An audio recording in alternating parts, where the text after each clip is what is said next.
Welcome back, family. We are into day 7 of our Medicine in Black series here on the Melanin Wellness Podcast. And it has been a transformative journey thus far. And I am so excited to continue this journey with you. I'm your host, Corey. And today we are going to be talking about a plant that has been used for centuries, sage. Many of us know sage for its cleansing and purifying properties, but for our ancestors, it was also a powerful medicinal herb. Enslaved people used sage to treat fevers and chills, relying on plant medicine in a world that often denied them access to proper health care. But much of this knowledge, this deep-rooted wisdom of healing, has been intentionally erased from history. Laws restricted access to medicinal plants, enslaved people were banned from practicing medicine, and the ability to pass down knowledge was disrupted by the brutal realities of slavery. But despite these efforts to suppress their traditions, Black healing practices have endured. Today, we're reclaiming a piece of that history by exploring how our ancestors used sage and why their knowledge was seen as such a threat. Sage, or scientifically known as Salvia officinals, is known for its antibacterial, anti-inflammatory, and cooling properties. Enslaved people turned to this herb for 1, fever and chill relief. Sage tea was commonly used to bring down fevers and help the body recover from illnesses. 2, respiratory issues. The leaves were sometimes burned or inhaled to help with congestion. 3, digestion. Sage has long been used to ease stomach discomfort, bloating, and indigestion. And 4, memory and focus. Even today, science confirms that sage can enhance cognitive function, something our ancestors understood intuitively. But despite this wealth of knowledge, enslaved people's ability to heal their own communities was often met with fear and resistance. Throughout the 18th and 19th centuries, laws were put into place to restrict enslaved people from accessing healing plants and practicing medicine. These laws were designed to keep them dependent on their enslavers, preventing any form of self-sufficiency. For example, in many southern states, enslaved people could be punished for administering medicine without approval from an enslaver. The knowledge they carried, knowledge that had been passed down for generation after generation, was seen as dangerous. Enslaved healers, especially women, were often accused of practicing witchcraft or poisoning those they treated. This fear wasn't just about medicine, it was about control.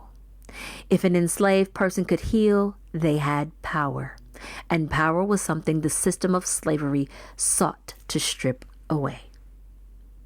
One of the most devastating impacts of slavery was its effect on the generational wisdom. Enslaved people were banned from reading and writing.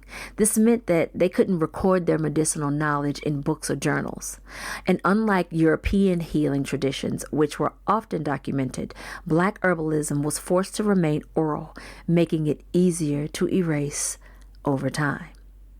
They were often separated from their families. The constant buying and selling of enslaved people meant that knowledge wasn't always passed from parent to child.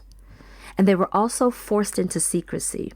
Many healing practices had to be hidden to avoid punishment, making it harder to preserve them openly. And yet, despite all of these barriers, our ancestors found ways to keep their traditions alive. Enslaved people didn't just accept these restrictions, they resisted. Some secretly grew herbs in hidden gardens, keeping their knowledge alive despite the risks. Others passed down remedies through whispers, songs, and coded language. Even after slavery ended, Black herbalists and midwives continued their healing work in their communities. They carried the wisdom of the past into the present, ensuring that their knowledge would not be lost. And today, we see remnants of these traditions in modern herbalism, in the way our grandmothers made teas for colds, and in the continued use of sage for purification and wellness. The history of Black healing is a history of resilience. Despite every effort to erase their knowledge, our ancestors held on to it. They found ways to heal themselves and their loved ones, even when the system was designed to keep them powerless. Sage and so many other healing plants are a part of that legacy. So when we burn sage, drink herbal teas, or turn to plant medicine, we are engaging in a practice that has survived against all odds. So let's continue to honor that knowledge, reclaim our history, and celebrate the power of ancestral healing. And as I light my sage, I am going to say thank you for joining me for today's episode of Medicine in Black here on the Melanin Wellness Podcast. If this conversation resonated with you, be sure to subscribe to the show and share this with someone else that you know would benefit from this deep, rich, ancestral knowledge. Let's keep these traditions alive and continue learning from the wisdom of those who came before us. Until next time, family, stay well, stay empowered, and keep honoring the past as we build a healthier future. Take care, family.